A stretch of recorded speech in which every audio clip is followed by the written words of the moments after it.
Welcome dear rockers. कैसे हैं आप सभी दोस्तों। आपने बहुत सारी वायरस वाली मूवीज देखी होंगी जहां पे वायरस इंसान को ज़ॉम्बी बना देता है। लेकिन जरा सोचिए, अगर पूरी दुनिया एक ऐसे अजीब और रहस्यमय वायरस का शिकार हो जाए जो इंसान को ज़ॉम्बी नहीं बल्कि सीधा पत्थर बना दे। हाँ, सुनने में थोड़ा स्ट्रेंज है ना, पर यकीन मानिए इस यूनिक कॉन्सेप्ट के साथ ये कहानी आपको एक अलग लेवल का थ्रिलिंग एक्सपीरियंस देने वाली है। क्या है ना, हर सीन में सस्पेंस है, मिस्ट्री है और कुछ ऐसा है जो आपने पहले कभी देखा नहीं होगा। तो आइए, स्वागत है आपका। कहानी की शुरुआत में हमें एक खतरनाक और रहस्यमय वायरस के बारे में बताया जाता है जिसने आधी दुनिया को अपनी चपेट में लेके रखा हुआ है। और जो भी इस वायरस का शिकार होता है ना, वो धीरे धीरे पत्थर बन जाता है। इंसान का जैसा रंग होता है, पत्थर भी बिल्कुल वैसा ही बन जाता है। अगर कोई डार्क कंप्लेक्शन का है तो काला पत्थर, अगर ब्राउन है तो ब्राउन पत्थर, मतलब बिल्कुल चमकदार मार्बल की तरह। दुनिया भर के साइंटिस्ट्स दिन रात इस वायरस का एंटीटोड बनाने में लगे हुए हैं, लेकिन एंटीटोड तो दूर की बात है, आज तक ये भी पता नहीं चला कि ये वायरस आया कहां से है। और अचानक से फैली इस महामारी ने पूरी दुनिया के लोगों की नींद उड़ा के रख दी है। हर तरफ डर, अफरा तफरी और बेचैनी का माहौल है। सबसे ज्यादा खौफनाक बात तो यह है कि जब तक इंसान का शरीर पूरी तरह पत्थर नहीं बनता,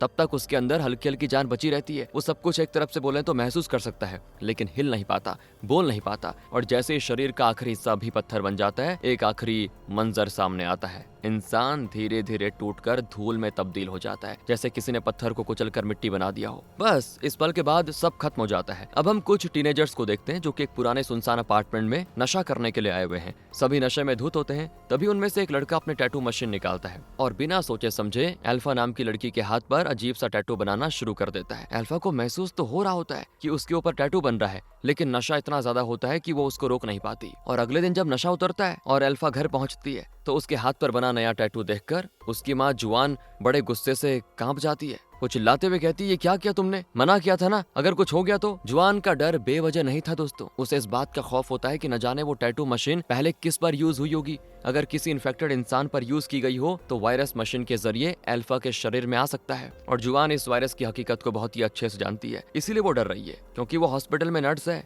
रोज वो ऐसे पेशेंट्स को देखती है जो धीरे धीरे पत्थर बनने लगे हुए हैं। उनकी आंखों में जिंदा रहने की गुहार होती है, लेकिन शरीर साथ छोड़ देता है। इसीलिए जुआन का चेहरा उतर गया दोस्तों, कि कहीं मेरी बेटी को भी कुछ हो ना जाए। वो अल्फा से कहती है कि सुबह होते ही तुम मेरे साथ हॉस्पिटल चलोगी। जब तक मैं तुम्हारा टेस्ट नहीं करती मुझे सुकून नहीं मिलेगा, और मैं इस मामले में कोई भी रिस्क नहीं लूंगी। कुछ देर के बाद अल्फा जब अकेले कमरे में होती है तो उसको जुआन के चिल्लाने की आवाज आती है। ये सुनकर अल्फा को ऐसा लगता है जैसे उसकी माँ उसे बुरा भला कह रही हो, जो चीज अल्फा को गुस्से से भर देती है कि माँ बताओ, अभी भी मुझे डांट रही है, जब देखो मुझे बस रोकती टोकती रहती है, लेकिन आज बहुत हो गया। गुस्से और जज्बात के बहकावे में आकर वो तुरंत अपना सामान उठाती है और घर छोड़ जाने का फैसला कर देती है। लेकिन दोस्तों, जैसे ही वो दरवाजा खोलकर बाहर कदम रखती है ना, एक जोरदार तूफान उसका रास्ता रोक लेता है और हवा इतनी तेज होती है कि खड़े रहना बहुत ही मुश्किल हो जाता है। डर के मारे वो जोर जोर से मदद के लिए चिल्लाती है कि प्लीज कोई मुझे बचा लो। उसकी आवाज सुनते ही जुआन दौड़ती हुई बाहर आती है और अपनी जान की परवाह किए बगैर वो तूफान का सामना करती है और अल्फा को संभाल कर अंदर लेकर आ जाती है। अंदर आते ही अल्फा टूट जाती है,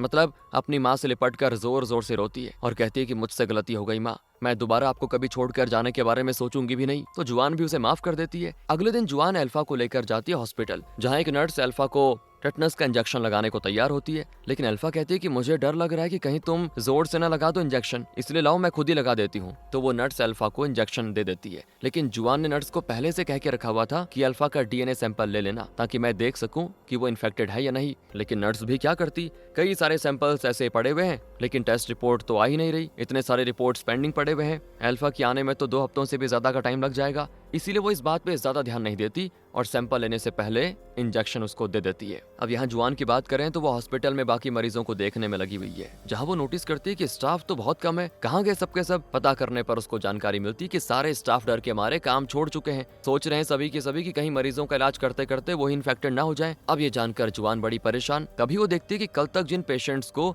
वो अच्छे से ख्याल रख रही थी, आज उनमें से एक पेशेंट उसी वायरस के चलते मारा जाता है। बेचारी टूट जाती है, बहुत ही बुरा लगता है उसको। इसीलिए वो सम्मान के साथ उस पेशेंट को आखिरी विदा देती है। अब इधर अल्फा जब कॉलेज में होती है ना, तभी उसके हाथ में जो चोट थी उससे खून बहता है, मानो वो जगह अपने आप टूटने लगी हो, बिल्कुल पत्थर की तरह। ये देखकर पूरी क्लास में सन्नाटा छा जाता है कि शायद अल्फा भी इन्फेक्टेड हो चुकी है। लेकिन अल्फा कहती है कि नहीं, ऐसी बात नहीं है, ये तो मुझे बस चोट लग गई थी, उसी की वजह से खून निकल रहा है। लेकिन सारे बच्चे तो घबरा जाते हैं कि ये झूठ बोल रही है। वो सभी मान लेते हैं कि अल्फा इन्फेक्टेड है। इसीलिए टीचर अल्फा से कहते हैं कि तुम एक काम करो, डॉक्टर से टेस्ट करवा कर रिपोर्ट लेके आ जाओ, वो चेक करके बता देंगे कि तुम इन्फेक्टेड हो या नहीं। इससे सभी का डर भी खत्म हो जाएगा। अब घबरा तो अल्फा जाती है दोस्तों, कि सच में कहीं इन्फेक्टेड निकली तो क्या होगा। इसीलिए वो अपना बैग लेकर क्लास के बाहर आ जाती है और वहां से घर की ओर जाने लग जाती है कि तभी वहां पे एड्रियन नाम का लड़का आता है जो अल्फा से बात करने की कोशिश करता है। असल में दोस्तों ये दोनों रिलेशनशिप में है। एड्रियन अल्फा को दिलासा देता है कि सब ठीक हो जाएगा, तुम्हें कुछ नहीं होगा, तुम बिल्कुल ठीक हो। पर फिर भी अल्फा के दिल को सुकून नहीं मिलता। जिसके बाद अल्फा घर आ जाती है। आते ही उसकी आंखें खुली की खुली रह जाती हैं क्योंकि घर का सारा सामान बिखरा हुआ होता है,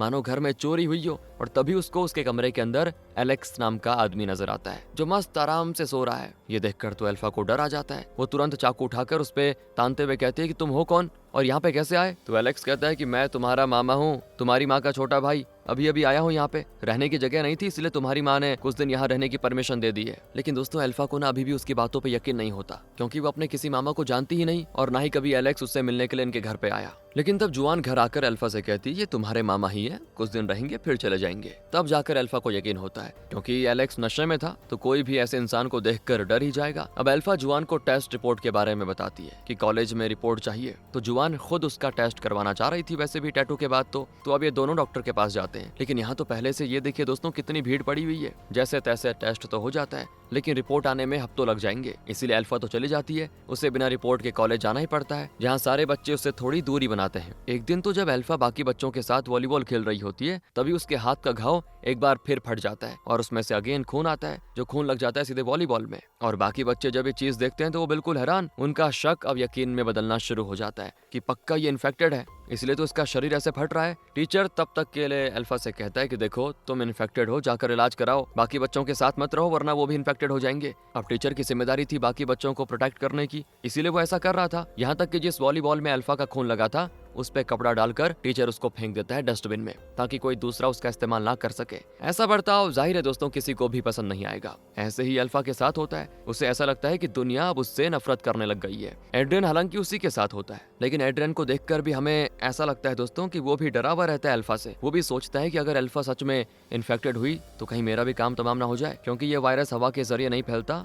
एक इंसान को वायरस हो तो उसके खून या उसके कुछ जूठा वगैरह खाने से वायरस फैल जाता है। अब एड्रियन की हरकत से अल्फा थोड़ा बहुत तो समझ जाती है कि कहीं ये भी मुझसे डर रहा है, इसीलिए वो उस पर भी गुस्सा करके चली जाती है। अब अल्फा अपने परिवार के साथ अपनी नानी के घर जाती है लेकिन बिल्डिंग में आते उसको कई सारे नशेड़ी नजर आते हैं जो इंजेक्शन मार के बेहोश पड़े हुए थे। उन्हें इग्नोर करके अल्फा घर के अंदर आती है जहाँ सारे परिवार वाले एक फैमिली मीटिंग के चलते जमा हुए थे। तो सभी आपस में बातें कर रहे होते हैं लेकिन अल्फा और एलेक्स पर उतना कोई ध्यान नहीं देता। एलेक्स से तो कोई ढंग की बातें भी नहीं करता क्योंकि नशे के चलते उसने अपनी जिंदगी बर्बाद करके रखी हुई है और बाकियों ने भी उसको इंपॉर्टेंस देना छोड़ दिया है। लेकिन जुआन आज भी एलेक्स को उतना ही ख्याल रखती है। उसे जब भी नशा करने का मन होता जुआन उसको कमरे में ले जाकर दवा वाला इंजेक्शन उसके अंदर लगा देती ताकि नशे की तड़प कम हो जाए, वरना वो एलेक्स तो ऐसे तड़प तड़प कर मर जाएगा। लेकिन जैसे ये चीज अल्फा देखती है तो वो डर जाती है कि ये सब हो क्या रहा है। लेकिन जुआन जल्दी से दरवाजा बंद कर देती है ताकि अल्फा ये सारी चीजें ना देखे, जबकि जुआन नहीं जानती कि अल्फा खुद दोस्तों के साथ नशा करती है। लेकिन अल्फा कभी ऐसा करना नहीं चाहती थी दोस्तों, उसे भी दोस्तों ने ऐसी गंदी आदत में फंसा दिया। इसीलिए कहते हैं अच्छी संगति पालो। अगले दिन अल्फा जब कॉलेज आती है तो बच्चे और टीचर का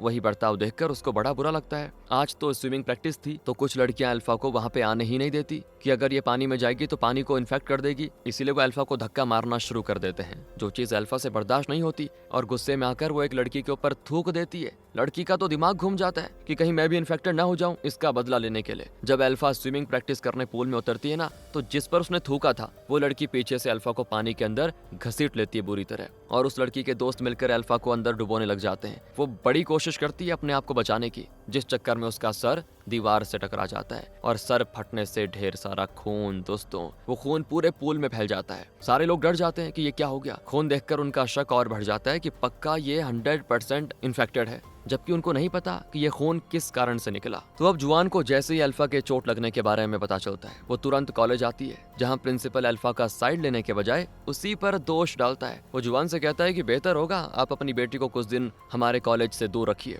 क्योंकि डेली पेरेंट्स की शिकायत आ रही है कि अल्फा नाम की बच्ची को घर में रखिए, उसकी वजह से उनके बच्चे परेशान हो रहे हैं। देखिए मैं कोई नतीजे पे नहीं आ रहा, लेकिन इतना जरूर कहूंगा कि आप भी एक माँ है और बाकी पेरेंट्स की तरह आपको समझना होगा कि अल्फा का यहाँ पे आना अभी ठीक नहीं है। एक बार रिपोर्ट क्लियर आ जाए उसके बाद आप बेफिक्र होकर उसको लेके जाइए। जुआन के पास दोस्तों कोई दूसरा ऑप्शन तो था नहीं, इसीलिए वो मान जाती है। अब किस्मत से रिपोर्ट तो आती है लेकिन रिपोर्ट क्लियर नहीं होती, मतलब इंसान ज्यादा इन्फेक्टेड हो तभी ये टेस्ट रिपोर्ट रिजल्ट में इन्फेक्शन बताती है, वरना अगर शुरुआती स्टेज में हो तो रिपोर्ट में कुछ नहीं आता। इससे जुआन को फिर टेंशन हो जाती है कि क्या करूं, लेकिन इतने टाइम से इन्फेक्टेड लोगों के बीच रहते रहते वायरस के शुरुआती सिम्टम्स के बारे में उसे पता होता है, इसीलिए वो अल्फा को बड़े अच्छे से चेक करती है। सिम्टम्स के मुताबिक अगर इंसान इन्फेक्टेड हो तो ये वायरस उसके गले से शुरू होता है। गले का हिस्सा हल्का हल्का पत्थर बनने लग जाता है, उसके बाद खांसी आती है जिसमें थोड़ी धूल निकलती है। लेकिन जुआन तो अल्फा के गले के पास सब कुछ नॉर्मल देखती है, खांसी भी अल्फा को नहीं आती। ये देखकर जुआन की जान में जान आती है कि ठीक है, मेरी बच्ची सही है। लेकिन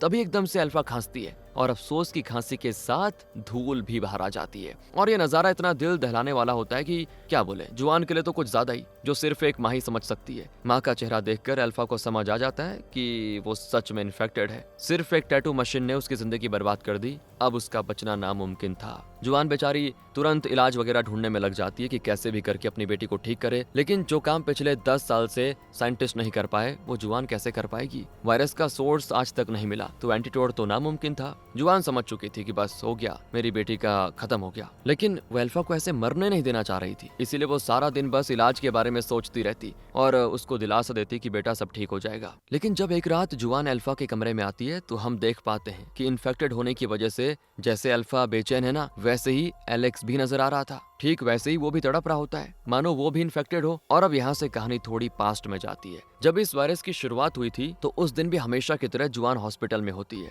कि तभी अचानक कई सारे मरीज हॉस्पिटल के दरवाजे पर पहुंच जाते हैं, जिसमें से कुछ थोड़े पत्थर बने हुए थे, कुछ बन रहे थे और कुछ तो पूरे पत्थर बन चुके थे। बीमारी किसी को समझ नहीं आ रही थी, लेकिन इलाज सभी को चाहिए था। पूरा हॉस्पिटल गार्ड्स के रोकने के बावजूद मरीजों से भर जाता है। यही वो टाइम था कि यहाँ से वो वायरस फैलना रुका ही नहीं, बस फैलता ही रहा। मरीजों का इलाज करते हुए जुआन को ये पता चला कि ये वायरस हर इंसान पे अलग अलग स्पीड से फैलता है। कुछ को तो एक ही दिन में पूरा पत्थर बना देता, लेकिन कुछ को सालों लग जाते पूरी तरह से पत्थर बनने में। और उसी स्लो स्पीड वालों में एलेक्स शामिल था। दोस्तों, एलेक्स आज से नहीं बल्कि कई सालों से इन्फेक्टेड है, जिसका इलाज जुआन कर रही है। अल्फा के सामने जो वो इंजेक्शन लगाती थी ना, वो पेन किलर था जो वायरस के दर्द को कम करता था। और जब पहली बार एलेक्स इन्फेक्टेड हुआ तो जुआन को यकीन ही नहीं हुआ था कि एलेक्स को कुछ हो सकता है पर वो जब उसका इलाज कर रही थी तो उसकी पीठ जहाँ से वो पत्थर का बनना शुरू हुआ था वो टूटकर बिखर जाता है। और ये सीन जुआन के लिए बड़ा डरावना था। प्रेजेंट में खुद से इन्फेक्टेड होने के बाद अल्फा को समझ आ गया कि एलेक्स की अजीब हरकत का कारण नशा नहीं बल्कि वायरस है। वो नशे में नहीं था, वो वायरस की वजह से ऐसी हरकतें करता था। और एलेक्स को ये भी फील होता है कि मैं तो इनको बुरा समझ रही थी, लेकिन ये तो वायरस की वजह से था, तो मैंने गलती कर दी। मुझे अपने मामा के बारे में ऐसा नहीं सोचना चाहिए था। तब जुआन अल्फा के पास आकर उसको खूब सारा पानी पीने को कहती है। एलेक्स के पूछने पर कि इतने सारे पानी से क्या होगा, तो जुआन बताती है कि जो ज्यादा पानी पीता है उस पर वायरस का असर कम होता है बेटा। पर तभी एलेक्स कहता है कि ऐसा कुछ नहीं है, मैं भी तो सालों से इन्फेक्टेड हूँ, मैं पानी भी तो बहुत पीता हूँ, पानी से कुछ नहीं होता। जिस इंसान का इम्यून सिस्टम स्ट्रांग होता है वो लंबे टाइम तक सर्वाइव कर पाते हैं, वरना कमजोर इम्यून सिस्टम वालों को तो ये वायरस कम से कम 3 घंटे में पूरी तरह पत्थर बना देगा। इसलिए मेरा कहना है कि जब अल्फा जानती है कि वो इन्फेक्टेड है तो उसको जिंदगी के जितने लम्हे बचे हैं खुलकर जीने का मौका दे दीजिए, ना कि इस तरह डर में बिठाइए उसको, वरना पता नहीं कब जिंदगी खत्म हो जाएगी। उसे जो करना है उसे करने दो। पर ये सुनकर जुआन को बड़ा गुस्सा आ जाता है कि तुम ऐसे कैसे कह सकते हो, अरे मैं अपनी बेटी को बचा के रहूंगी। लेकिन एलेक्स भी कहता है कि जो काम इतने सालों से साइंटिस्ट नहीं कर पाए वो तुम कैसे करोगी। इसी बात को लेकर दोनों में फिर बहस हो जाती है। इसीलिए जुआन अल्फा के कमरे का दरवाजा कर देती है बंद, ताकि वो कहीं घर से भाग ना जाए। अब रात को जब अल्फा सो रही होती है तभी कुछ आवाजों से उसकी आंख खुल जाती है। उसे ऐसा लगता है कि पूरा घर टूट रहा है, सब कुछ खत्म होने वाला है। इस चीज को देखकर वो काफी ज्यादा डर जाती है दोस्तों। लेकिन तभी एलेक्स आकर उसको उठाता है, जिससे हमें पता चलता है कि इन्फेक्टेड होने के बाद